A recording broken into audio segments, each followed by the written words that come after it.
Muy buenas tardes, maestros y maestras. Como cada martes, nos da muchísimo gusto recibirlos en este espacio que hemos construido para ustedes, para analizar, pensar, reflexionar juntos, hacer un alto, quedarnos los maestros y las maestras quietos, a veces escuchando a algún especialista, viendo algún video, viendo, observando, imaginando las situaciones que nos van proponiendo para que desde este espacio veamos nuestra práctica, veamos a nuestras niñas, a nuestros niños, a nuestros jóvenes, a nuestros estudiantes, observemos nuestra escuela, veamos cómo es la relación con nuestros compañeros, con los padres de familia, con la dirección. Es un espacio para ustedes y como cada martes, y siempre lo he dicho, nos da muchísimo gusto recibirlos, sobre todo porque estos espacios quedan grabados, ustedes los pueden utilizar en una junta, en una reunión, en un curso, en un taller que tengan. Esto se produce para ustedes. Y como lo anunciamos desde la semana pasada, el mes de febrero es el mes del neuroaprendizaje, de las neurociencias. Este conocer un órgano tan importante del pensamiento y de las emociones como es el cerebro. Y hoy por hoy ya conocemos más, no todo, por supuesto, está todavía muy incipiente el conocimiento de este órgano tan maravilloso y mucho tiempo desde el aprendizaje, desde las decisiones no solo escolares, sino también sociales o empresariales, nos manejamos con lo que sabíamos del comportamiento humano producido por toda esta actuación que hace el cerebro. Pero hoy ya conocemos más. Y justo este mes queremos dedicarlo a que diferentes especialistas nos hablen sobre estos avances, estos descubrimientos que nos permitan ir analizando cómo nuestras actividades desde la función docente, desde la función directiva, verdaderamente están considerando este funcionamiento tan maravilloso del cerebro. Y hoy tenemos a una especialista, a la maestra Josefa Galván, que ha dedicado mucho tiempo al estudio del cerebro. Ya les irá platicando qué ha descubierto ella, qué investigaciones ha hecho, y justo le hemos invitado precisamente a hablar de esto que se denomina neuroaprendizaje. Ella, así como se define, es apasionada por las neurociencias aplicadas con líderes tanto de negocios como de enseñanza. Master Brain Partner, consultora, coach y facilitadora del cambio individual, de equipos de directivos y de familias en Iberoamérica. Neurobusiness CEO y fundadora de HPV Group, que es su fundación y desde donde ella hace investigación e intervenciones.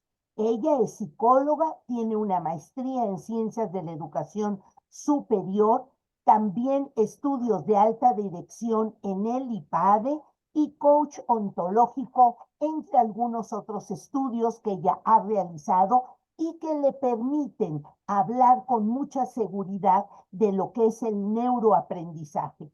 Autora de libros como Aprendizaje Integral, Neurociencias aplicadas a la innovación de los estilos de enseñanza, Master Brain Partner, Más allá del coaching, entre otros títulos.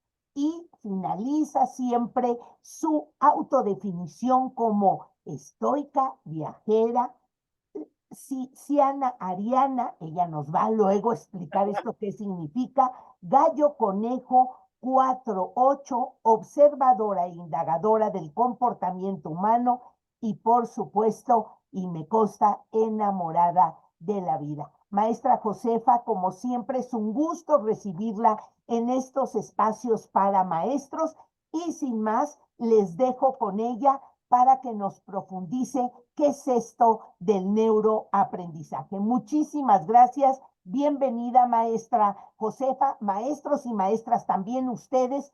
Díganos de dónde nos acompañan. Por favor, usen el chat, que además la maestra Josefa tiene mucha habilidad en ir exponiendo y viendo sus comentarios para que se sientan integrados en sus preguntas, en sus inquietudes. Bienvenidos todos. Gracias. Muchas gracias, mi querida Patti. Qué gusto estar aquí con ustedes, estar en la casa, Grupóloga, y veo que ya hay bastantes personas aquí acompañándonos, van 27, al ratito van a llegar más. Qué bueno que tengamos a varias personas, porque me gusta compartir de uno a uno, pero también es bonito tener aquí más gente. ¿Cuántas mujeres y cuántos hombres tenemos, eh? Yo creo que tenemos el total, 3/4 son maestras, son profesoras, son mujeres, y el resto, es decir, 1/4, son Ujú. profesores, directores, supervisores.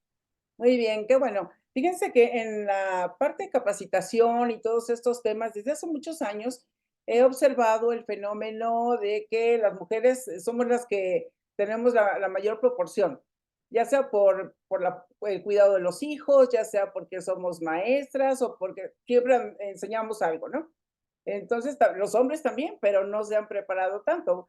Y la evolución que estamos teniendo hoy, la participación de las mujeres tan grande en la política, en los negocios y demás, está más vinculado con el desarrollo de las competencias que le llaman blandas, que a mí no me gusta que les digan así, pero con las habilidades y las competencias que tienen que ver con competencias conversacionales, con liderazgo, actitudes y todo esto.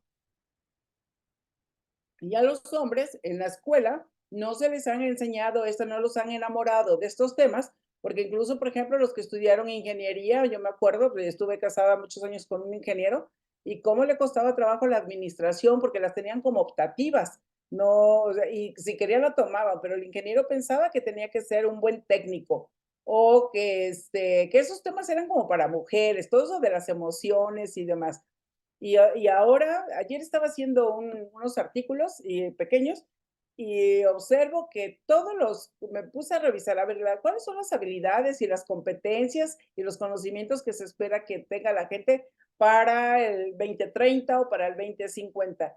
Y si yo me pongo a revisar los diarios donde están las ofertas de trabajo, desde hace mucho tiempo que pedían trabajar bajo presión, que sepa trabajar bajo presión, que tenga liderazgo, que tenga facilidad de palabra, que se pueda comunicar muy bien, que resuelva problemas y que resuelva conflictos, etcétera. Y digo, claro, que tenga experiencia en tal carrera técnica o eso, o tal conocimiento, pero la mayoría pide habilidades blandas que no se les enseñan en la escuela, en las carreras técnicas. Y hoy es urgente que los hombres se vayan poniendo las pilas para que puedan también ofertarse en relación con las mujeres, porque si no, las mujeres cada vez vamos a ir escalando más, sino porque no debamos hacerlo, sino porque creo que los hombres conviene que se capaciten más en todos estos contenidos, porque pues es lo que facilita la comunicación, las buenas relaciones, la buena calidad de la relación está en la comunicación y en las competencias conversacionales. Pero si no entendemos, no nos enseñaron cuestiones de competencias conversacionales y tampoco tuvimos cursos de cómo funciona el cerebro y cómo funcionamos los seres humanos para entender el comportamiento humano. Entonces, bueno, estamos ahí como muy, yo diría que desprotegidos para relaciones. Entonces, por eso cada vez hay más divorcios y cada vez hay mayor, mayor número de conflictos en las parejas y sobre todo en las parejas jóvenes están teniendo muchos conflictos. Yo en la terapia nunca había tenido tantos jóvenes que con poco tiempo de relación se están divorciando porque no se entienden, porque ya no se gustan, porque no pusieron criterios como que para sí mismos que buscaban y también para nosotros. Los que somos mayores es porque venimos de una educación o de una formación que si dijiste en la iglesia que hasta que la muerte nos separe, bueno, pues así va a suceder, ¿no? Y ahí nos estamos aguantando hasta que ya nos hartamos y ya que se fueron los hijos, ahora sí ya me divorcio. Entonces, pues bueno, qué bueno que están aquí más hombres y qué bueno que ya estamos reunidos aquí. Bueno, el tema que vamos a compartir con ustedes es un tema que realmente a mí verdaderamente me apasiona, porque desde que yo entré a la carrera de psicología, bueno, de hecho, yo no quería estudiar psicología, yo quería estudiar medicina, pero me tocó el cambio del modelo escolar, que empezaron a reducir la participación en medicina y en carreras que las llamaban sobresaturadas. Ahora yo entiendo cuál era el plan negruzco que traían ahí en la cabeza algunos personajes, ¿no? Que no hubiera tantos médicos y todo esto que ahora se dice. Pero bueno, a mí me tocó que no me aceptaron y quería yo leyes y tampoco. Entonces digo, bueno, díganme qué carreras hay en la UNAM y ya vi psicología, biología, etcétera. Y dije, no, pues anótenme en psicología, pero yo me anoté en psicología porque la referencia que tenía yo como de una imagen de alguien interesante fue mi maestro en la prepa de psicología y era la materia que más me gustaba. Entonces, fíjense la importancia que tenemos nosotros como maestros o como padres, porque alguien más va a tomar decisiones en función de lo que significamos para nuestros alumnos o para nuestros hijos o para los sobrinos. Tengo un sobrino que, bueno, se fue mi hermano a vivir a Los Ángeles, él se llevó después a su familia y bueno, la primera sobrina, ella no tuvo oportunidad de estudiar, no estaban de manera legal y tenían ahí muchas cosas que no le permitieron tan fácilmente, tomó cursillos, pero no estudió en la universidad. El que sigue, sí, estudió la licenciatura en psicología, la maestría en psicología y el doctorado en psicología. ¿Y cuál es la referencia para él? Fui yo. Entonces, es ahí donde nosotros tenemos que tomar esa conciencia de que para los sobrinos, los alumnos, los vecinos, etcétera, nosotros nos volvemos una referencia de una figura a copiar o de una figura a rechazar. Entonces, creo que eso es muy importante que lo tengamos en mente. Y bueno, ¿de dónde venimos? Ya entrando al tema, ¿de dónde venimos? Venimos de rutinas muy normalizadas. Estábamos muy acostumbradas y acostumbrados a que cómo eran los ciclos, ¿no? Las etapas de cada uno de los niveles escolares. Entonces estábamos en preescolar y vean, por ejemplo, en preescolar cuánta elementos, recursos, colores, música, todo lo que hay para estimular a los niños. Hay muchísimas cosas y se considera como una etapa de las más bonitas. Ujú. ¿Por qué? Porque muchas personas están atentas a los niños. Las maestras, claro, si me toca una maestra mala onda, pues no será así, pero la mayoría de las maestras de preescolar están muy atentas a las niñas y a los niños y buscan que los niños se entretengan. ¿Por qué? Porque también a los maestros están jugando, siguen jugando y eso los vincula con su propio niño o niña interior. Y vemos, hay una maestra muy famosa en TikTok, cómo les enseña a los niños y todo eso. Digo, hay muchas, porque somos pues, de maestros como 1.250.000, ¿no? Maestros más o menos en México. Entonces, digo, varios son de preescolar y de preescolar seguramente hay muchos que son divertidos, que son amorosos, que también saben marcar límites, que esas son las competencias conversacionales, cómo le enseñan a los niños, aunque no le digan competencia conversacional, cuando decir sí, cuando decir no, las palabras mágicas, decir por favor, gracias. Entonces es una época muy linda porque incluso los papás están al pendiente de uno, cualquier festival, vamos a salir medio minuto, no les va a decir hola al niño y ya los papás se le están tomando fotos porque, y video porque el niño dijo hola, ¿no? Entonces, toda la atención está puesta en ese niño en procurar, no en todos, pero sí en la mayoría, en procurar, o sea, el niño se ve rodeado y a veces hasta abrumado de que mucha gente le demanda ciertas cosas como que lo tienen que hacer bien porque va toda la familia a verlo, hasta los estresan, pero esa es una etapa muy bonita. De ahí, cuando salimos de preescolar, ¿cuáles son los mensajes que nos mandan y que a veces hasta los maestros nos dan? Con esto de, ahora sí, ya la cosa cambia, ya no va a ser cosa de juego, ahora sí vas a tener calificaciones, ahora sí la letra con sangre entra, ahora sí tienes que esforzarte. Y ya los papás, cuando van a las clases que a veces son públicas, empiezan a regañar a sus hijos hasta con la mirada, los están viendo para que el niño no se equivoque. La mayoría de la gente dice que tenemos miedo al error y yo digo que no tenemos miedo al error, tenemos miedo a las consecuencias de cometer un error, porque ¿quién en su sano juicio quiere estar cometiendo errores? Nadie. Las cosas suceden porque algo me faltó, algo me sobró, pero no con la intención de cometer error. y lo que tenemos después a veces son regaños. Y creo que desde la primaria empieza una desproporción por el regaño ante una conducta, ante el error. Por ejemplo, si el niño se portó mal, la maestra le llama la atención o el maestro, pensemos en secundaria, le llama la atención y ya que le llamó la atención, pues bueno, dependiendo de lo que consideran a su juicio que es la gravedad del asunto o de la conducta, de lo que ocurrió, lo van a llevar a lo mejor con la pedagoga, con el psicólogo, la psicóloga o psicólogo que tengan, o hasta la dirección. Entonces, cada uno de esos le va a echar una letanía por lo que hizo el chamaco o la chamaca, ¿no? Le dice, y cuando llegan por ellos, puede ser que llegue la abuela, le van a decir, y la abuela le va a echar toda una letanía para llevarlo a la casa. Cuando llega la mamá lo acusa y otra letanía y a lo mejor hasta un castigo. Cuando llega el papá le vuelve a decir, y todavía si el siguiente fin de semana se reúnen con la familia, lo van a platicar y toda la familia les dice, ¿ustedes creen que es proporcional el castigo a la falta? Claro que no. Nosotros estamos desde ahí incurriendo en ciertas situaciones que van a afectar a los niños, porque a nosotros nos afectaron, pero no sabíamos nada de cómo funciona el cerebro y cómo funciona la mente y qué tanta afectación vamos a tener, porque no había tanta divulgación científica. Pero desde ahí es donde nosotros empezamos a castigar demasiado. O sea, no hay una proporción, no sabemos eh, calibrar si el castigo se corresponde con la falta. Y a veces son cosas tan sencillas que no necesitaría tanto, que sean más leves, pero como a los padres no nos enseñaron eso y los maestros tampoco lo saben, pues entonces eso es un fenómeno muy recurrente. ¿Y qué le enseñamos al niño? A tener miedo al error. Pero mientras los niños tienen más miedo al error, más errores van a cometer. Cuando se introdujo en las organizaciones el modelo de calidad y que el cero errores, pues dijeron, no, ¿cuántos errores? No, los errores siempre han ocurrido. Lo que pasaba es que antes no se cuantificaban. Y en las empresas hay, por ejemplo, desperdicio, hay descomposturas de equipos y todo. Eso se produce por errores, ¿de acuerdo? Pero pues, lo veían como parte de las mermas y tal. Entonces, fíjense desde dónde viene. Luego pasan a la secundaria y la primaria, por ejemplo, en sexto año no tiene un proceso como de sensibilización para lo que va a llegar a encontrar en la secundaria. Si ya se acabó la primaria, vámonos y entra a la secundaria.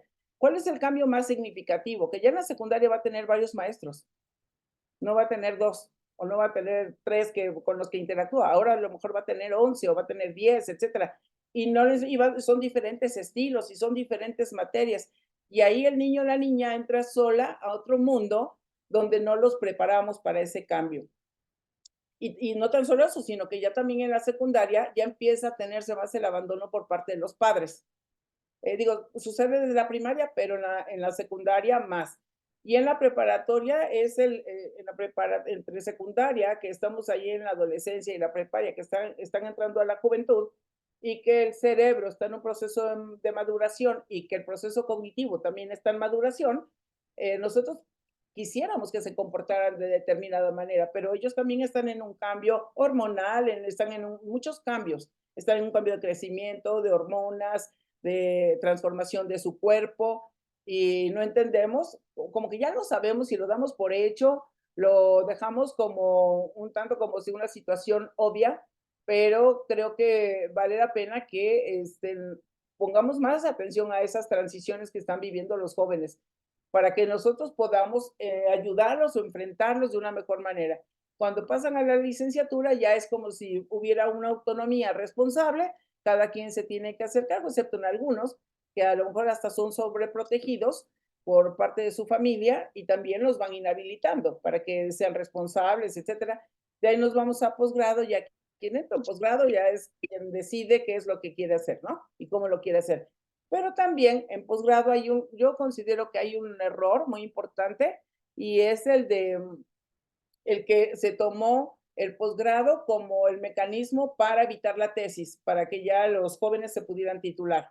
Entonces ahí le restamos un peso a la tesis. Entonces de aquí veníamos, de esto de cómo aprender memorizando, algunas escuelas, dependiendo del modelo, podría ser más activo, más dinámico, pero en términos generales venimos de unas rutinas muy normalizadas. ¿Pero qué pasó? ¿Qué nos ocurrió? Entramos en caos por la pandemia, por el confinamiento y muchos otros elementos. Cuando nosotros entramos en el caos por la pandemia, se ha seguido estudiando y durante la pandemia, que estuvimos haciendo conversatorios aquí con algunos de ustedes, seguramente participaron. Entonces, ¿qué teníamos? Sí, por un lado era la pandemia, la enfermedad, pero por otro lado era el confinamiento, por otro lado era el aislamiento, por otro lado había muchas cosas que nos estaban pasando, las pérdidas de seres queridos, de trabajo, de economía, de negocios, la falta de recursos y conectividad, y eso provocaba abandono de clases y de trabajo, y muchos conflictos en casa, porque si las personas tenían una sola computadora y dos hijos se tenían que conectar a la misma hora a clases, ¿quién se conectaba? Uno un día y otro el otro, tal vez, porque no tenían tantos recursos como para cumplir con todo con cada uno de los hijos. Y después que se los llevaron a la televisión, pues daba lo mismo, ¿no? O sea, ya sea que lo hicieran en computadora o en televisión, es el mismo proceso si nada más tenemos una televisión, una pantalla. Entonces, esas fueron muchas de las consecuencias, la violencia, los divorcios, separaciones, ansiedad, suicidios, etcétera.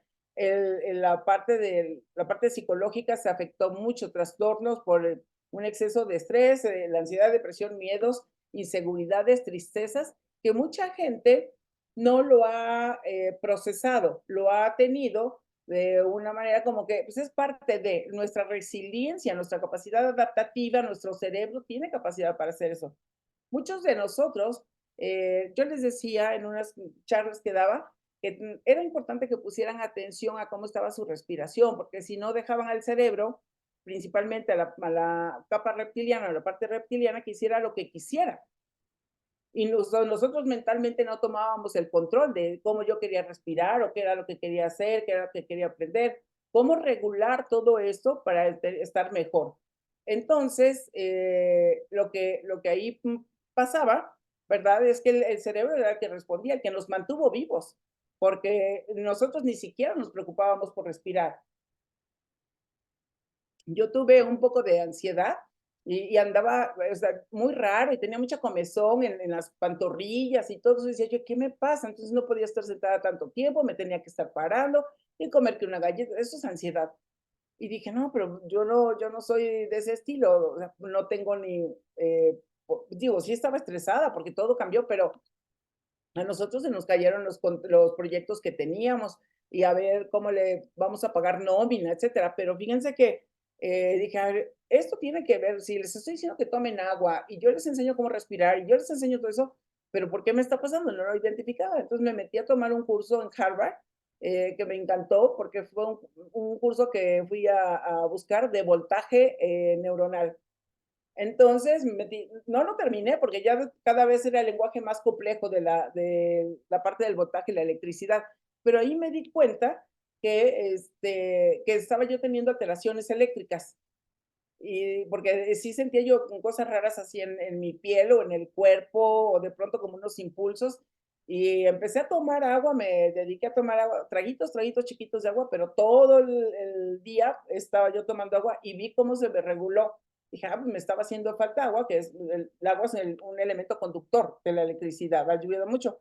Entonces, bueno, pasó eso. Y otra cosa que nos ocurrió como consecuencia, más adicciones a las redes sociales, al sedentarismo, y esto, sí, ya pasó la pandemia, sí, ya pasó, pero así como les hablaba de los impactos del regaño de un niño y de la desproporción que hay, por ejemplo, ante una falta, nosotros traemos una desproporción de consecuencias que no hemos analizado y que no las estamos tomando en consideración, que es de verdad muy conveniente que ustedes, por ejemplo, con sus alumnos, verifiquen si tuvieron COVID, si todo eso, porque si ustedes verifican eso, se van a dar cuenta de cuáles son los síntomas de persistencia de COVID en ustedes y en sus alumnos o en sus compañeros, en sus colegas. Hay que hacer un levantamiento de qué síntomas post-COVID están teniendo. Y aquí está una referencia, ustedes la pueden buscar en internet. ¿Cuáles son, por ejemplo, de origen neurológico? ¿Cuántos tenemos? Hay unas afectaciones a múltiples órganos. O sea, hay mucha información ya de esa. Yo durante la pandemia entrevisté a una de las investigadoras, se reunieron eh, personas de salud pública y empezaron a levantar información en distintos países. Entonces yo entrevisté a una de ellas porque era cuando estaba el Delta, el COVID Delta. Y fíjense que el COVID Delta afectó de aquí, de la vía respiratoria hacia abajo. Por eso es que tenían que intubar a la gente. Y eso fue muy riesgoso porque todas las comorbilidades pues, provocaban que fuera más riesgoso. Pero el otro también tiene mucho riesgo, el Omicron, que es de aquí hacia acá. Entonces, el Omicron sí provocó daños neurológicos. Un daño muy importante que hay que considerar para quienes están en aula, que damos clase y demás, es que el Omicron logró picotear, para ponerlo en términos sencillos, la mielina. Entonces, cuando se picotea la mielina, pues hay pequeños arcos eléctricos ¿qué zona se afectó de la mayoría? Hay deterioro, por ejemplo, cognitivo o déficit de atención o problemas de memoria que de repente, ay, ¿cómo se llama? Y particularmente han identificado que la memoria en lo que nos está fallando es que no nos acordamos de un nombre, son nombres propios la mayoría.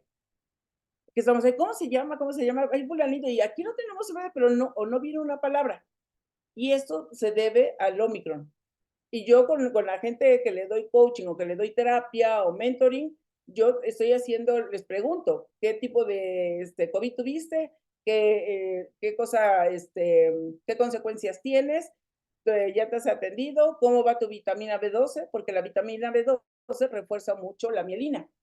Y entonces tenemos que tener claridad de que eso no está pasando. Si les está pasando a ustedes, pues vean, por ejemplo, a su médico, consúltenle, pero les sugiero que consuman su vitamina B12 para que puedan ralentizar esos padecimientos que puedan tener, para evitar Alzheimer o para prevenir ciertas cosas, porque si no nos atendemos ahorita, pues eso va a pasar.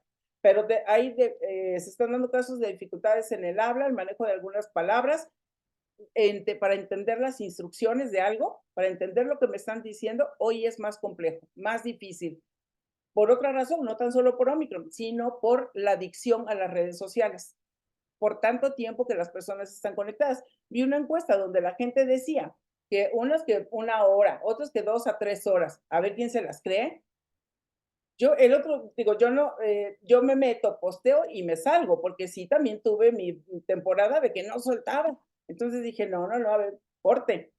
Pero a veces a algunas personas que les estoy dando terapia, me meto a Instagram, que es donde más está, y veo si está conectada y si está conectada. Y cada vez que entro está conectada la persona. Yo me salgo, pero vuelvo a entrar y veo que está el verdecito, está conectada la persona.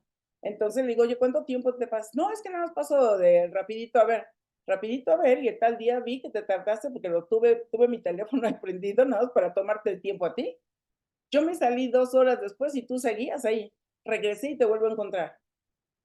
Porque estaba teniendo conflictos con el marido, etcétera, y pues, digo, ella se estaba desentendiendo de ciertas cosas de sus responsabilidades. Y tengo otra que estoy atendiendo que es adicta a Netflix.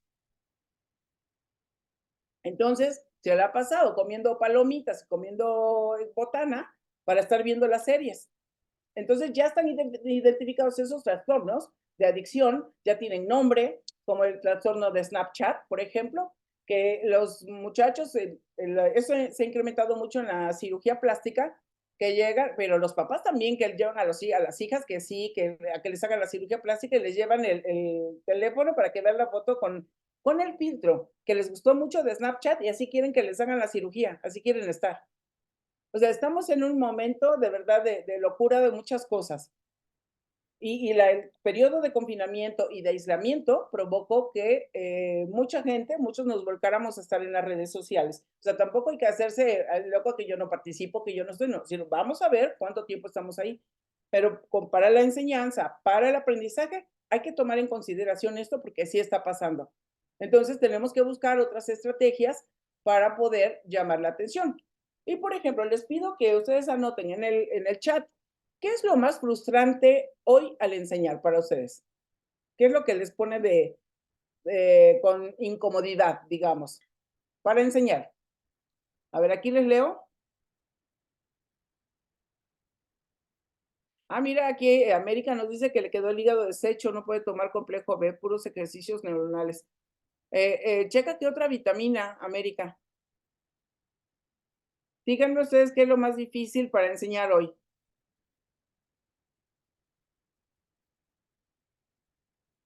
O para aprender, también pónganme la otra, que es lo más difícil.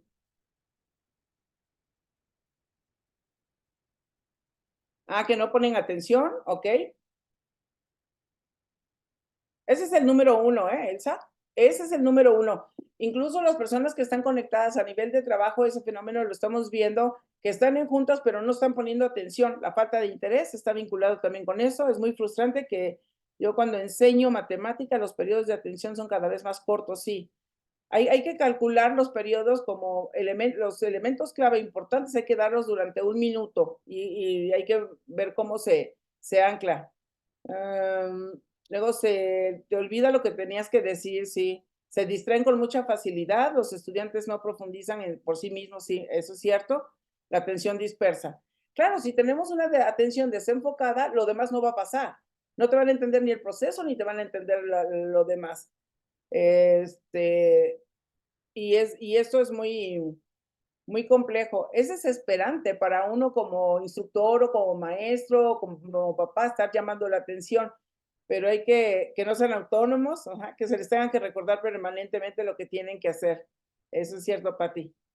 Y también nos pasa con los colaboradores y demás, pero también a ellos les ocurre con nosotros que nos dicen cosas y no, no les ponemos atención. Entonces, no está en un solo lado, sino tenemos que identificar qué situaciones nos están ocurriendo. Le están ocurriendo a nuestro equipo o a nuestros alumnos o a nuestros hijos, a nuestra pareja y qué nos está ocurriendo a nosotros. Les da miedo enfrentar retos, ¿sí? Pero el miedo a enfrentar los retos tiene que ver con lo que les decía yo, con el que tenemos muy descalificado al error. Bueno, vamos a continuar con esto. Y, ¿qué otra cosa nos pasa? Les decía yo que qué cosa nos frustra para enseñar y también qué cosa es lo que nos frustra para aprender, porque también tenemos que estar aprendiendo varias cosas. Y lo más frustrante es que no estamos logrando almacenar en la memoria la información, no estamos, el cerebro, todo el proceso de percepción no está logrando hacer todo ese contraste de información. Entonces, ¿por qué? Una, porque tal vez tenemos problemas también de sueño, para de descanso, y no le damos chance al cerebro que en la noche, porque a lo mejor te estamos con el celular o estamos viendo series o cosas así que son de mucha atracción para la mente, para estar construyendo cosas, y necesitamos dejar que nuestro cerebro descanse, que haga todo el barrido, toda la limpieza de todos aquellos elementos que no se lograron anclar por la sinapsis o por todas las conexiones neuronales. Hay que darle chance al cerebro para que haga su limpieza. Y también, cuando estamos enseñando algo, esto hay que explicárselo también a los alumnos. ¿Qué le está pasando a su cerebro? ¿Por qué no están aprendiendo? ¿Por qué se les dificulta? Entonces hay que empezar a enseñarles lo que es un ciclo, cómo funciona su cerebro y qué ciclo tienen que esperar para que le den chance de que lo guarden en la memoria. Si no, pues nos quedamos ahí incómodos. Ahora, eh, como ya todos podemos entender o a veces no le damos el peso, la transición ya es inevitable, no lo podemos parar. No importa si en un pueblo no tenemos tantos recursos o no tenemos tanto acceso a Internet, pero en otro lugar estamos ya con la inteligencia artificial, o sea, la brecha es enorme y no importa tanto eso, sino que debemos de ya estar como en la línea de que si yo estoy en un pueblo y tengo pocos recursos o pocas condiciones, sí tengo que ir migrando para poder acoplarme a las nuevas épocas. Que miren, va a haber, yo creo que en algún momento va a haber un regreso, porque ahorita con el modelo de la nueva escuela mexicana y también con los materiales y lo que están haciendo, a mí me encanta el modelo porque es complejo, pero es como vida cotidiana, eso es lo que se está buscando, que todo se integre, porque así es la vida. O sea, todo lo que aprendimos antes de llegar a la escuela, ¿cómo lo aprendimos? Como hoy nos proponen, o sea, atendiendo problemas, viviendo las circunstancias y demás. Y esos son los modelos más exitosos. Yo conozco el modelo de Finlandia y di capacitación en España a unos maestros que ellos estaban implantando en sus escuelas la licenciatura de liderazgo en emprendizaje y viene de Finlandia, que hay una escuela en Querétaro, una universidad también que les di capacitación. Entonces, ellos tenían que entender los básicos, no se los habían dado y querían implantar el modelo sin haberles dado un previo, Entonces se les dificultaba mucho, a los mismos maestros no entendían por qué lo tenían que hacer así como que chocaba, porque además no daban clases tradicionales, sino tienen un problema desde el principio, la configuración de un negocio, el acompañar a unas personas que ya tengan negocio, tienen que buscar casi casi el cliente desde que entran a la licenciatura y tienen que abordar muchos temas, que eso es lo que se hace, por ejemplo, en consultoría, un pensamiento más sistémico necesitamos, pero ¿quién nos ha desarrollado el pensamiento sistémico?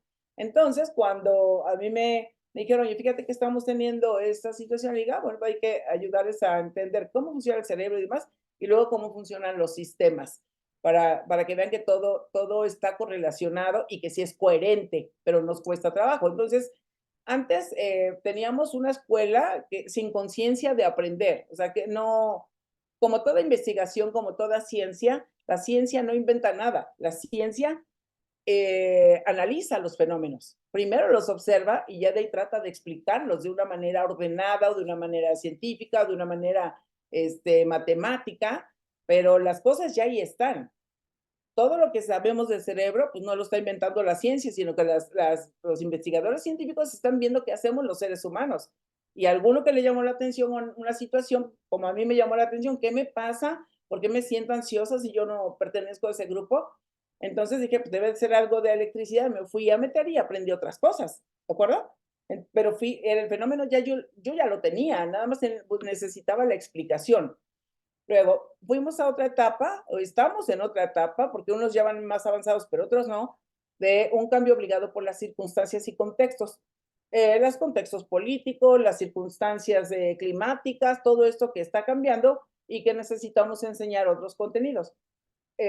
Cuando los niños no ven el contenido adecuado o acorde con lo que ellos ven en redes sociales, ahí hay una brecha, entonces hay una descalificación para lo que enseñan los maestros. No, eso no sirve, eso está más pasado de moda, etcétera. Entonces también tenemos que darnos cuenta qué les estamos enseñando y por qué perdemos la atención de los niños. Y la otra es que los queremos tener sentados o que nos escuchen, cuando no, ya cambió, ellos son protagonistas y cómo les ayudamos a hacerlo. Ujú. Yo luego les pregunto a los maestros, a ver, ¿tú qué quieres ser? ¿El mejor maestro? Eso estás pensando en ser protagonista. Y quieres que sea el más eficiente, o sea, que veas que tus alumnos aprenden y que te reconocen, entonces no eres tú el protagonista, los protagonistas son tus alumnos. Entonces, las tecnologías que están cambiando a cada rato y que ahorita no, pues que tienes que dar instrucciones muy detalladas si vas a utilizar inteligencia artificial para que te prepare textos, para que te dé imágenes y todo eso. Estamos en esa nueva era educativa que está basada en las neurociencias y en la tecnología. Pero aquí, en el momento que estamos hoy, no lo teníamos, pero ahora estamos frente a las redes antisociales. No son redes sociales, son redes antisociales, porque se genera el sedentarismo, se genera el aislamiento. Y, por ejemplo, en Japón están enfrentando el aislamiento, que los jóvenes no quieren salir de su recámara, no quieren tener encuentros con personas, no quieren tener relaciones sexuales, están encerrados en su cama y los papás los están aceptando y así los dejan. Y de verdad que hay muchos fenómenos sociales que tienen que ver con alteraciones psicológicas. Y bueno, tenemos que llegar a la nueva era educativa basada en las neurociencias y la inteligencia artificial, porque eso ya está llegando, está por ahí. Bueno, entonces, ¿qué podemos hacer? Cada quien de ustedes y de nosotros tenemos diferentes situaciones y circunstancias, diferentes alumnos, condiciones de aula, de tecnología, de recursos, incluso puedes tener los libros ahí y lo primero que hay que hacer es que los tienes que estudiar y estudiar y estudiar hasta que los entiendas. ¿Sí? Y yo creo que en esta primera etapa no van a alcanzar a cubrir todo, pero no importa, digo, ya les van a decir, pero tampoco se puede obligar a algo que no es posible porque están en capacitación permanente y también están revisando, pero es el cambio. Lo que sí es importante ahora es estar reportando, documenten todo aquello que no les funciona, todo aquello que necesita mejorarse, que necesita cambiar, y es la oportunidad que tienen ustedes porque lo hicieron. O sea, los libros están hechos por diseñados, no a lo mejor no el diseño gráfico, pero sí el contenido está hecho por maestros. Incluso yo participé porque Patti me mandó una invitación y participé en 2 foros que estaba escuchando, pues ahí hicieron en línea varios, y estaba escuchando lo que aportaban los maestros. Entonces, pero fíjense lo que pasó, yo no sé si vieron que una maestra que estaba explicando y entonces se movía y se movía ahí en el escenario, ahí en el salón de tesorería, cuando empezaron a dar todas las explicaciones, cuando empezaron con toda esta guerra sucia del comunismo en los libros y todo eso, que una maestra se movía mucho y dijeron que es una ridiculez, ¿cómo le pueden enseñar así a sus hijos? Pero cuánta ignorancia o cuánta mala onda, porque en los cursos que yo doy con directores, claro que hacen eso y más. Les ponemos música, se mueven, les gusta jugar y todo eso se hace, porque todos tenemos un niño interno. Y quiero que escuchen esto, por favor. Me dicen si lo escuchan bien. A los 15 años dibujé esto en la pared de mi habitación.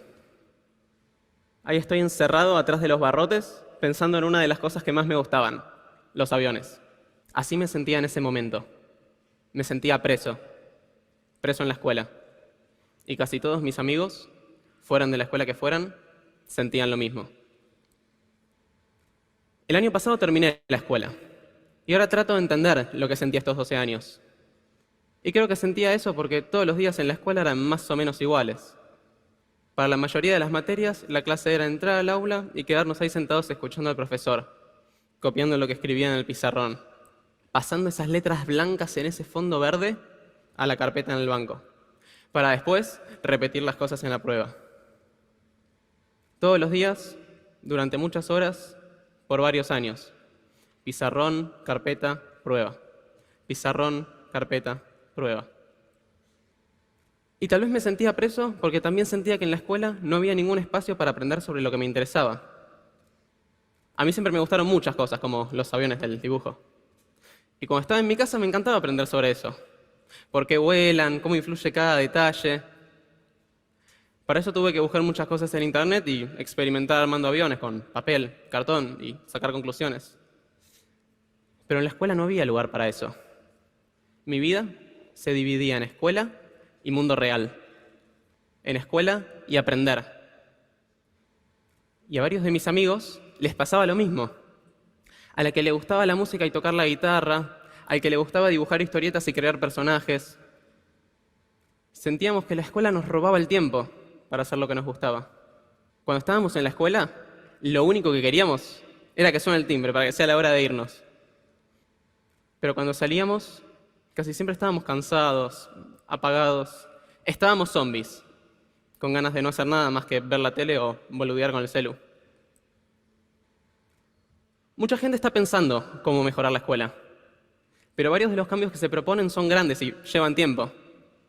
Y mientras tanto, ¿qué hacemos para las chicas y los chicos que están hoy en la escuela? Así que me puse a pensar, ¿en qué momentos no me sentía preso? Ahí me di cuenta de que esa sensación a veces se iba. En las clases de algunos profes o en algunas actividades que ofrecía la escuela. Por ejemplo, cuando iba a practicar para la Olimpiada de Matemática, que era muy distinta a la materia matemática. Mucha gente cree que hay algunas materias que son acordarse cosas de memoria, como historia. Pero no. Hoy todas las materias son acordarse cosas de memoria. Hasta matemática. A mí no me gustaba nada la materia matemática. Es más, me iba bastante mal, alguna vez me la llevé. En la materia matemática hacíamos cosas como estas. Todo esto se resolvía siempre igual, recitando. Más por menos es menos. Menos por menos es... Lo que está sumando pasa restando, lo que está multiplicando pasa... Y para aprender a hacer estos ejercicios, había que hacer varios hasta acordarse el procedimiento. Hace algunos años, durante una de estas clases, pregunté para qué servía todo esto. Me respondieron mis compañeros, para probar matemática. ¿Para qué más va a ser? Eso era la materia. Pero las Olimpiadas nada que ver. Como cualquiera podía ir, un amigo me recomendó que me anotara y fui a ver qué onda, cómo era. Lo que encontré era algo muy distinto a lo que me esperaba. No había que hallar X. No había que hacer nada mecánicamente. Había que pensar. Acertijos. Les cuento uno. Este es uno de los primeros que vi de este estilo, me encanta. Tenemos 9 monedas idénticas que pesan todas lo mismo, salvo una que no sabemos cuál es, que es un poco más pesada, pero levantándola ni se nota. También tenemos una balanza de esas de platos que podemos usar para poner todas las monedas que queremos y nos dice qué lado pesa más, o si pesan lo mismo. ¿Cómo hacer para encontrar cuál es esa moneda más pesada usando la balanza solo 2 veces? Para resolver estos acertijos había que ir probando distintos caminos, fallar, usar la creatividad y compartir ideas con otros, como pasa en la vida real. Y ahí aprendíamos matemática, pero no de memoria, sino aprendiendo a pensar. Cada tanto, mis amigos me pedían alguno de estos acertijos para pensarlo, para ver cómo eran. A mí me gustaba darles alguno como este de las monedas y la balanza. Pero lo que les pasaba a ellos era lo mismo que me pasó a mí la primera vez que lo escuché. No sé. Nunca vi esto en la escuela. No sé cómo se resuelve. Ahí fue cuando me terminé de dar cuenta de que la escuela nos acostumbra a que si no vimos cómo resolver algo puntual, entonces no lo podemos resolver. Y no tenemos nada para hacer más que rendirnos. Yo creo que la vida real así no funciona. ¿Se dan cuenta? Qué importante es que tomemos en consideración que desde el principio necesitamos enseñar a nuestros niños a resolver problemas, a descubrir respuestas, a que ellos activen su mente para que se reten. Y de esa es una manera de retarlos. Entonces, por eso es que a veces nuestros alumnos pierden también la atención porque no están participando. Y el maestro o maestra que más me ha marcado fue porque esta es una pregunta que hacemos cuando damos un curso de neurociencias o que da aplicados a la educación o a la enseñanza, o cuando hacemos otro tipo de formaciones de aprendizaje integral y todo para que aprendan varias técnicas y a usar varios recursos. Y nadie, es rara el maestro que dice que es el método o que es la teoría tal, que es la que más le gustó. No, todos dicen que el maestro que les retó, el maestro que les hizo batallar con ciertas cosas, que no se les facilitó tanto eso, pero que era el maestro que les escuchaba, era el maestro que estaba cerca. Y eso tiene que ver con competencias blandas. Entonces, si ustedes hacen un recorrido, pueden acordarse de todo aquello que impactó su memoria episódica, porque fue que te regañó, te dio un tablazo, o fue el maestro que hizo algo espectacular en la clase.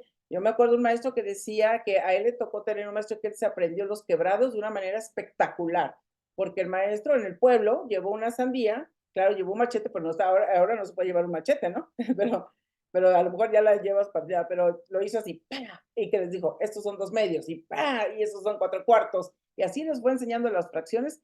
Todos sus alumnos las recordaron perfecto, nunca se les olvidó. Pero ahora, estamos enfrentando problemas. O el primer problema es enseñar sabiendo que los métodos obsoletos no funcionan. O sea, ¿por qué siguen haciendo ustedes lo mismo si no les está funcionando? Hay que dejar de hacer aquello que no te funciona, o por lo menos pararte, cuestionarte, decir, oye, ¿a quién le pido ayuda? ¿No? Porque el cuarto problema es ese. El segundo problema es enseñar sabiendo que no necesariamente, que no conozco a mis alumnos, no conozco su historia, no conozco su mente, no sé gran cosa de ellos. Entonces, ¿cómo pretendo enseñarle a alguien que no conozco? Es como llegar y querer platicar con alguien de algún tema que ni siquiera sé si es de su interés. El tercer problema son las violencias que los niños viven y las que se generan en la escuela. O las violencias que los mismos maestros descargan en sus alumnos, porque también los hay. Y van desde violencias que parecen como muy sencillitas, como usar el sarcasmo, la ironía y muchas cosas así, que descargamos en los niños porque no se van a quejar o no tan fácilmente se van a quejar. Ya cuando te tocan de secundario o de prepa, ya no tan fácilmente, ya te enfrentan, ya mientan la madre y ya dicen, tú no me haces así. Y lo digo porque, digo, mi hijo ya está grande, pero yo un día le di una grabadora, le digo, quiero escuchar a tu maestro a ver qué le dice, y la verdad es que les decía muy feo en la prepa. Era una prepa donde, digamos que concentraban a niños que ya no recibían en las otras escuelas, y ahí iban todos los latosos, ¿no? Pero es que no son latosos, son inquietos, son creativos, necesitan más dinámica. Entonces los mandan a una escuela que sigue haciendo lo mismo que las otras. ¿Cómo es que los niños van a cambiar si tienen los maestros igual? Y el maestro, el director de esa escuela, finalmente lo dieron de baja, pero les gritaba que eran unas lacras, que ellos no iban a hacer nada en la sociedad, de verdad, unos insultos, pero súper fuertes. Y los otros, claro, que les salían las groserías y las mentadas de madre para ese director y hacían travesuras cada vez mayores. ¿Por qué? Porque se está nutriendo la violencia. Y el cuarto problema es callar, no pedir ayuda. O sea, como que tienen que estar enfrentando ustedes las cosas solos. No, y hay mucha información, nomás que hay que saber buscar la información. Ustedes saben que en Grupo Loga hay mucha información ahí. Hay información que tenemos que invertir en nosotros, es la mejor inversión. Tenemos que entrar a cursos donde nos enseñen con mayor profundidad, donde podamos atender el problema de cada uno y eso. Digo, estas conferencias, eso sirven. Eso no aprendes nada. Aquí te llevas información, la vas a reflexionar y a lo mejor vas a buscar y algo vas a hacer. Pero este tipo de interacciones son informativas y para reflexionar. Si algo se tiene que aprender, ustedes saben que una habilidad se desarrolla en 3 meses, se instala en 6 y se automatiza en 1 año. Ejemplo, la lectoescritura. O sea, nosotros aprendemos en 1 año aproximadamente. Por eso las dietas, cuando te dice, estás a dieta, el doctor te va a decir, ok, si aguantas 1 año, ya las demás consultas son gratis. Ay, no, me va a dar la consulta gratis. ¿Saben cuántos llegan al año? Creo que ni el 1%, como los deseos o los objetivos de inicio de año, ¿no? Ahora, eso tiene que ver con que tenemos fuentes vitales del comportamiento y mire cuáles son. Es la casa, es el hogar y es la escuela. Eso es lo que forma comunidad. Y esos son los centros de amor y de violencia. Ahí están las dos cosas. Entonces, si nosotros queremos generar un cambio en la educación, tenemos que mirar ahí y estamos muy preocupados por mirar a nuestros alumnos. No, el foco tiene que estar en nosotros como padres y como maestros. Tenemos que capacitarnos nosotros. Esto es como la terapia. Cuando la mamá va a llevar al niño a terapia, mi hijo tiene este problema, pues el problema lo tienes tú. Ayer atendí a alguien así. Entonces, bueno, para entender este comportamiento y esta dinámica, ¿dónde se gestó? Que se gesta en las escuelas y en las casas, pues el recurso principal es la neurociencia, porque estudia al sistema nervioso para entender las bases biológicas de la conducta. Es decir, con toda esa formación, con toda esa estimulación que yo tengo, ¿qué partes de mi cerebro se impactaron, se ajustaron, etcétera? Y entonces ahí tenemos que encontrar el juego de cerebro, mente y cuerpo, porque con eso se dan las respuestas. Tenemos que entender el funcionamiento y el tipo de relacionamiento que ocurre entre estas 3 dimensiones. Si no las entendemos, damos por hecho que sí las entendemos, damos por hecho que sí sabemos. Y yo les diría, cuestiónense lo que saben, porque muchas veces sabemos, pero cosas equivocadas. Y también, digo, habemos muchos autores y hay que cuestionar a los autores. Es que como le dijo este autor, ya yo me lo quedo y esto es palabra que está grabada en el cielo. No, porque la investigación va cambiando y vamos descubriendo nuevas cosas. Lo que era útil en un momento, después ya no lo es. Entonces, para entrar a manejar las neurociencias, hay cosas muy básicas. Y miren, son estos 3 puntos. Es aprender neurociencias empezando por los básicos. Es cómo funciona la percepción, cómo funciona el pensamiento, cómo funciona la memoria, el lenguaje y los recursos. Si ustedes se enfocan en esto, van a tener una capacidad para afrontar y para enfrentar ciertas cosas que hoy se les están dificultando. Pero claro, eso es aprender la teoría, las neurociencias. Segundo paso es construir o verificar mis neurociencias, lo que tiene que ver conmigo, con mi manera de actuar, es el autoconocimiento, es evaluarme, es hacerme un diagnóstico, yo dónde estoy, o sea, cómo soy, por qué actúo como actúo, porque unas cosas se me facilitan y otras se me dificultan. Entenderme yo, porque como yo soy maestro, no, pues ya eso lo vengo haciendo desde hace mucho tiempo, sí, pues ya hasta a ti te aburrió. Yo creo que cuando uno se oye que lo repite tanto, ya se aburre hasta uno, entonces ya no le pone alegría, ya no le pone empeño, y entonces ya no estamos haciendo el show para nuestros alumnos. Y el tercero es aprender las neurociencias de los otros, cómo es la conducta, la biología de los otros. ¿Qué tipo de hogar tiene? Porque ahí se construyó algo. ¿Y qué tipo de escuela tenemos? ¿Y qué le estamos construyendo aquí? Y eso hace una comunidad. Entonces, si nosotros aprendemos la neurociencia como teoría, las neurociencias de mi entendimiento, del autoconocimiento, de mi comportamiento y de mis consecuencias y de mis impactos, yo voy a tener más conciencia, conciencia con SC. Voy a tener más conciencia basado en la ciencia y las neurociencias de entender la conducta del otro. Yo voy a poder comprender al otro, por lo tanto puedo cambiar. Como yo ya conozco mi estilo y ya conozco lo tuyo, entonces voy a poder cambiar mi manera de relacionarme, mi manera de darte la clase, de explicarte las cosas. Entonces, con base en eso, nosotros tenemos que considerar que existen las neurociencias, que es la parte de investigación, etcétera, que nos permite ir entendiendo las bases de la conducta, del comportamiento. Y cuando son neurociencias aplicadas, entonces ahí es donde empezamos a entrar con que se combina con otras especialidades. Entonces es cuando entra el neuroaprendizaje. ¿Por qué? Porque van a estar enfocados en cómo aprender, cómo funciona el cerebro, la mente, la memoria para el aprendizaje. ¿Qué estímulos tenemos que hacer? Cuando lo combinamos con la educación, tiene un espectro más amplio, las neurociencias, porque se refiere a ese conocimiento identificado de neurociencias, pero ahora vamos a ver el sistema. Vamos a ver ese sistema y aquí vamos a ver el modelo y los actores. Cuando hablamos de educación, estamos hablando del aula, estamos hablando de los recursos, de varias cosas que están vinculadas con la enseñanza, el aprendizaje, la motivación, atención, memoria, pero desde otro nivel, incluso hasta del nivel de diseño. Y cuando hablamos de neuropedagogía, vamos a hablar de los triques, vamos a hablar de recursos, equipos y materiales. ¿Qué material funciona más o menos para cierto grupo? Tú puedes tener un montón de materiales y te funcionan muy bien para un grupo, pero ya no te funcionan para otro, porque son perfiles diferentes. Cuando tenemos perfiles que podemos identificar por estilos de pensamiento más creativos, son más kinestésicos, no, hombre, a ver, páralos, es agotador. Igual cuando tienes muy pasivos, uno los tienes que jalar y otros los tienes que empujar. Entonces, las investigaciones que hay en neurociencias relacionadas con el aprendizaje dependen de estos factores. Tenemos que entender la maduración del cerebro que va desde la gestación hasta los 25, 30 años, maduración cerebral. Pero la maduración cognitiva esa es para toda la vida. Conforme nos va llegando información, otras teorías y otras cosas que vamos descubriendo, nuestro paradigma va cambiando. Tenemos que, ya sea que lo piensen con la pirámide de Maslow, tenemos que ver si las necesidades básicas están cubiertas. No puede tener un buen desempeño un niño que no ha comido, no puede tener un buen desempeño alguien que está enfermo, alguien que tiene anemia, etcétera.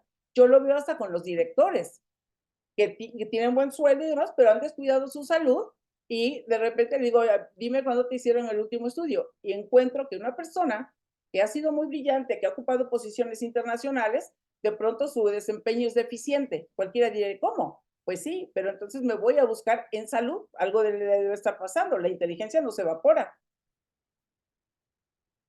Entonces tenemos que checar qué tiene. Y ahora, si no tienen las necesidades básicas cubiertas, por lo menos, fíjense que de la comida, y hay que ver las condiciones del ambiente que tienen sus niños. Incluso esto les sirve a ustedes que lo vayan documentando hasta para que puedan publicar algo, como tipo de investigación, para que ustedes se vayan sorprendiendo de ese fenómeno, de cómo afecta una cosa u otra en lo que ustedes hacen. Tú puedes tener una muy buena estrategia de enseñanza, pero si tu niño no tiene ciertos recursos cubiertos, pues no va a poder, por muchas ganas que le eches.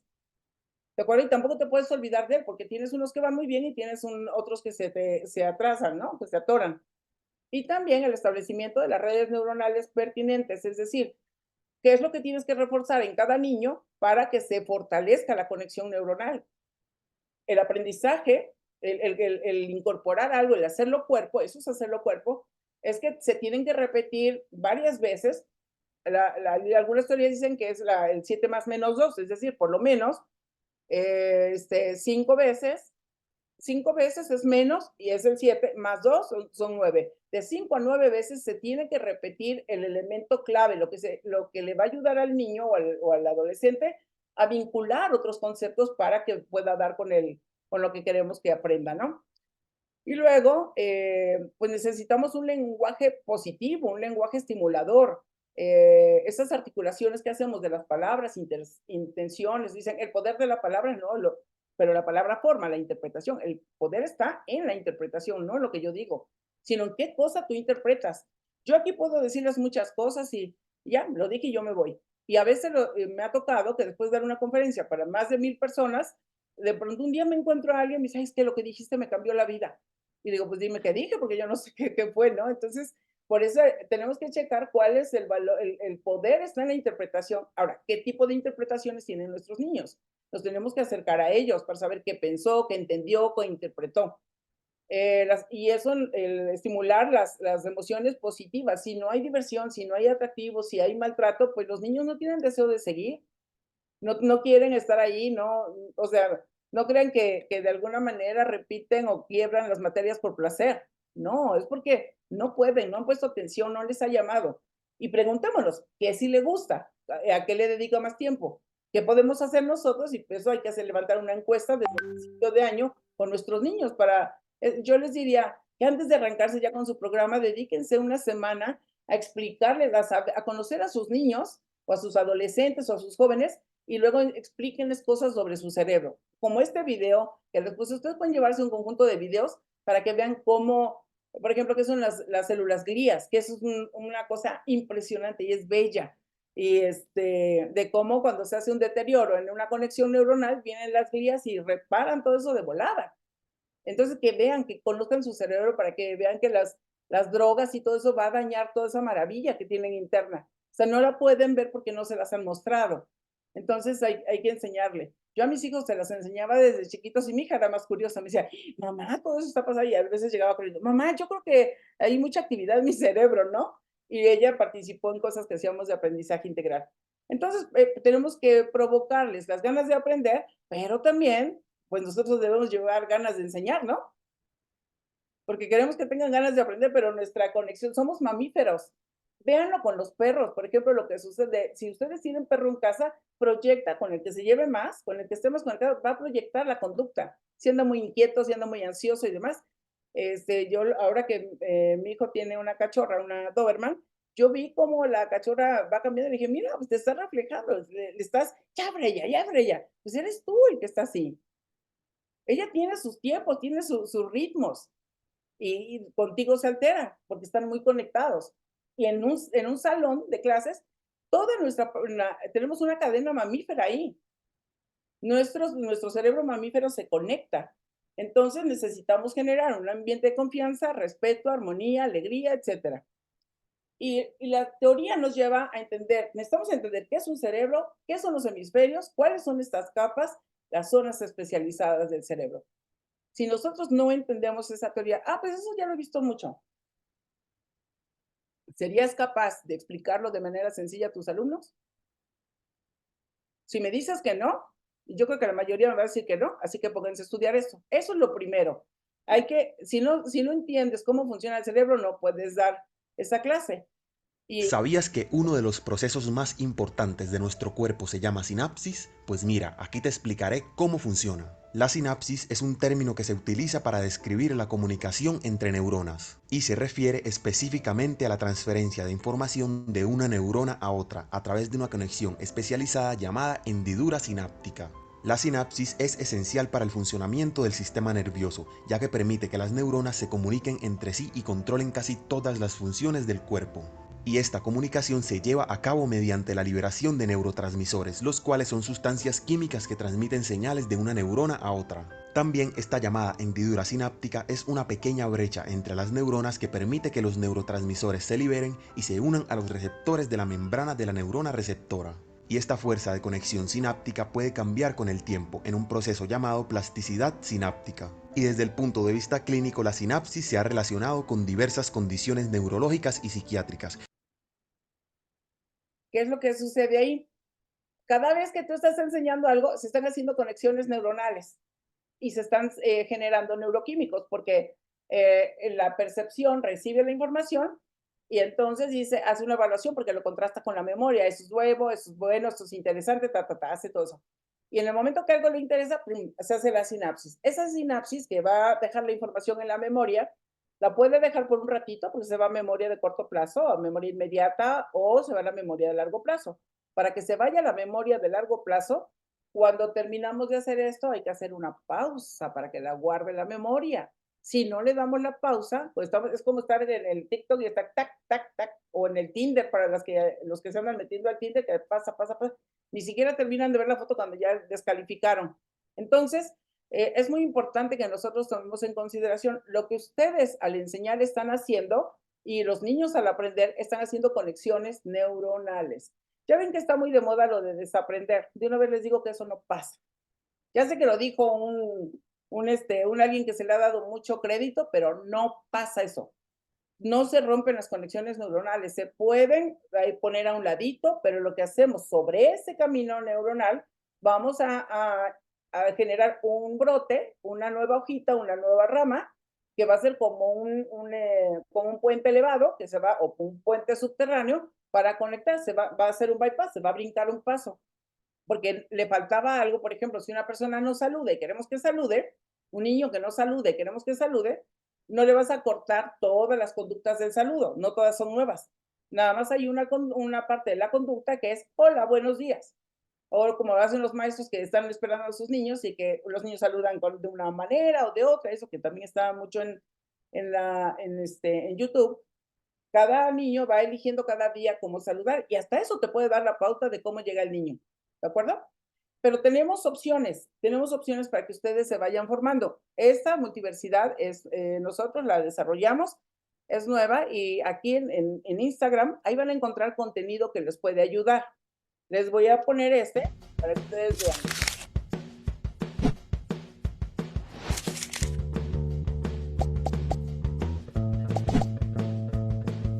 ¿Está bien?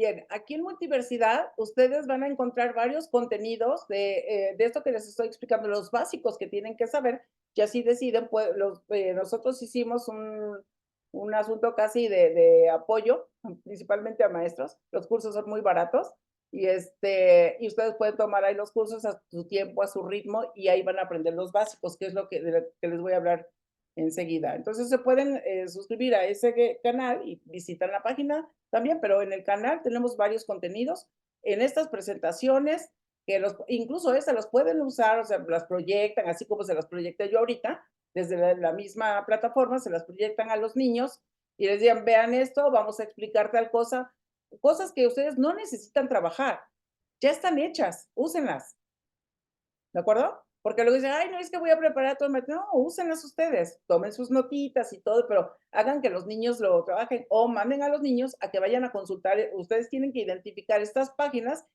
También en el canal de Patty hay muchísimo contenido.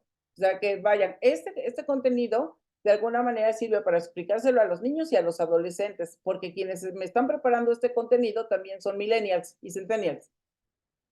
Entonces, vean, por ejemplo, esa presentación también ya no lo hubiera hecho yo, ¿no? Pero ellos la hacen. Entonces, ¿qué tenemos que saber? ¿Cómo funciona la percepción? ¿Cómo funcionan los sentidos? ¿Saben ustedes que tenemos 32 sentidos? Y nada más andamos enseñando 5 y no le sacamos provecho a los demás. Tenemos capacidades instaladas desperdiciadas. La otra es que tenemos que saber cómo trabaja la memoria, qué son los sesgos, qué es lo que pasa, por qué los niños no aprenden, qué tipo de sesgos traen, qué está pasando con su memoria, cómo la podemos estimular y entender las áreas para cómo funciona cada área del cerebro. Decir, yo soy totalmente lógica. No, tenemos que entender la ruta del pensamiento, por dónde empieza una persona para pensar. Puede empezar por lo lógico, luego se va a lo relacional, luego se sube a las posibilidades, a la creatividad y luego se va al aterrizaje. Pero fíjense que está ocurriendo otro fenómeno que como nosotros tenemos neurotest y lo estamos aplicando ya desde hace tiempo, ya tengo 20 años aplicándolo y antes se llamaba perfil de percepción y pensamiento. Y de esa fecha que tenemos todas las pruebas, más de 1 millón de pruebas aplicadas, pero primero tenemos la primera versión y tenemos ahora la versión de neurotest. Entonces, esta no es para niños, esta es para adultos, para ustedes, y vamos a sacar ya la de neurocompetencias docentes para que se vayan ubicando, vamos a sacar la prueba, que va a estar en Multiversidad, ahí la van a poder comprar, etcétera. Pero una cosa que identificamos es que esta zona es la que menos se está desarrollando. ¿Y qué tan importante es? Que no le están enseñando disciplina a los niños, ni en casa ni en la escuela. Entonces, el hecho de ir por la recompensa inmediata, de que queremos tener el juego, de la diversión rápido, no les está permitiendo tener el crecimiento en esta zona. No se están desarrollando suficientes conexiones neuronales y es un sufrir para la gente. De hecho, está impactando mucho en las organizaciones, porque son organizaciones que no tienen procesos institucionalizados, etcétera. Y hay otros que las dos más bajas que tenemos es y son las más bajas, pero está tremendo. Y eso para mí es la base de la violencia, porque aquí está el control, aquí está la autorregulación.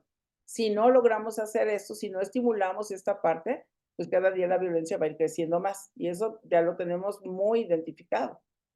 Entonces, mi intención es próximo año, este año no me da tiempo, pero irme ya a mediciones electroencefalográficas para confirmar esto que les estoy diciendo.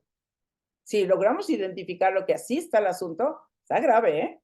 Está grave.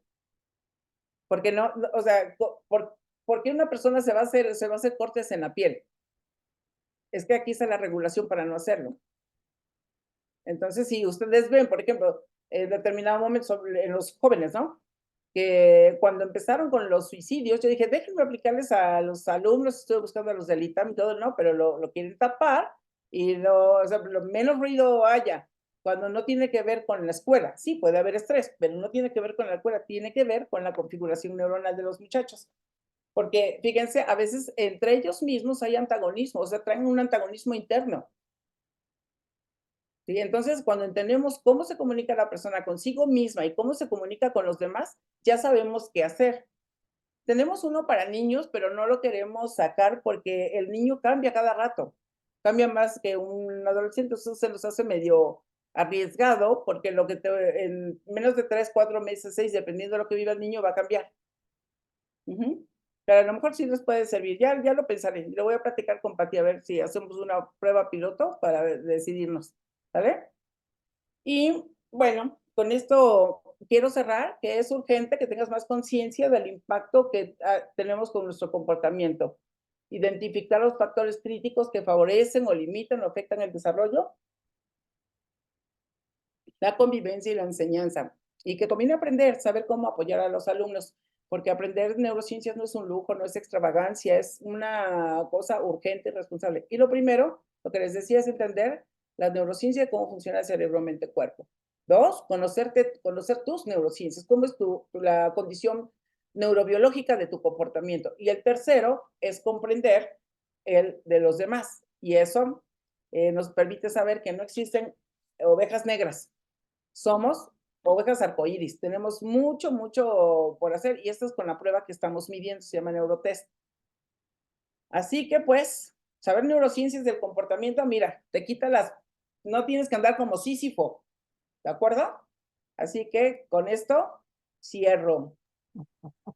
Muchísimas gracias, maestra Josefa. Por aquí veo al maestro Frank dándole un aplauso. Yo creo que en este repaso que nos haces al respecto del funcionamiento maravilloso de nuestro órgano de comportamiento que es el cerebro. Qué bueno que lo vayamos entendiendo más, profundizando más y sobre todo aprendiendo a llevarlo al aula.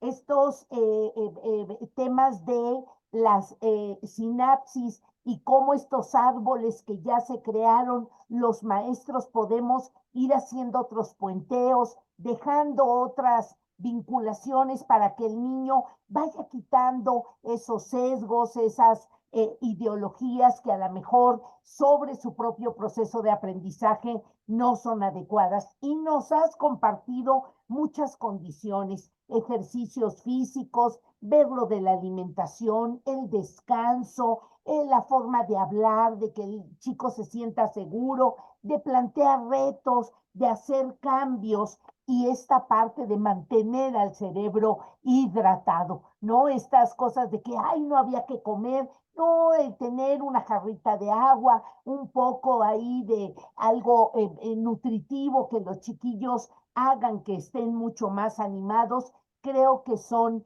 algunas de las ideas que la maestra Josefa nos ha compartido. Pues esto queda grabado para que ustedes puedan llevarlo a sus compañeros siempre motivar a estos nuevos descubrimientos. Y Josefa, pues te comento que nos acompañaron profesores de Hidalgo, de Colima, del Estado de México, de Tabasco, de Puebla, de Chiapas, de San Luis Potosí, de la Ciudad de México, de los que nos dijeron de dónde nos acompañaron. Y como siempre, pues nos despedimos y seguimos profundizando sobre este tema en los próximos martes con Grupo Loga. Desearles que el día de mañana en sus escuelas hagan un festejo amoroso, animado, pero que vaya dejando esta práctica de veras de cuidar nuestra manera de vincularnos, de hablar,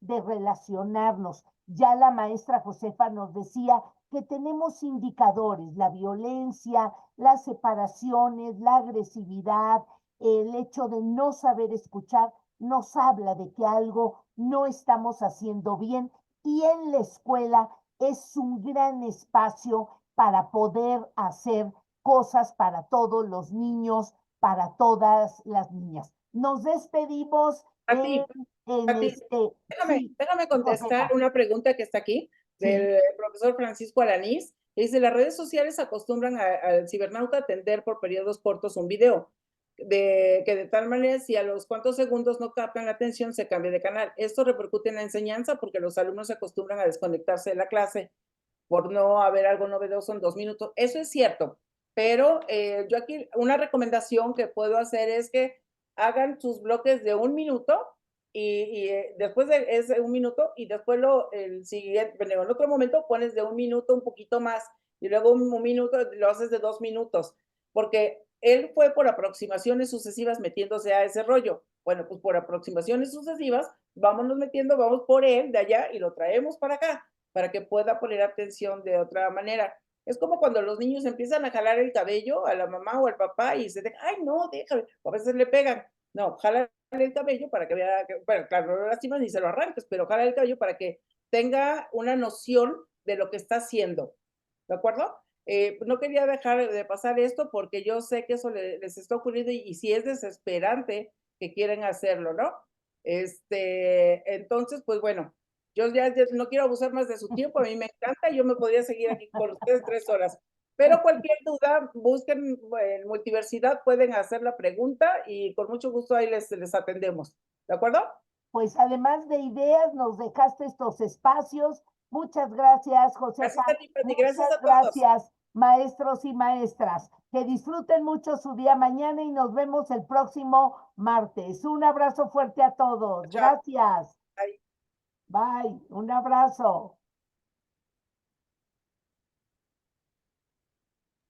Abrazos afectuosos. Igualmente a todos. Hasta luego.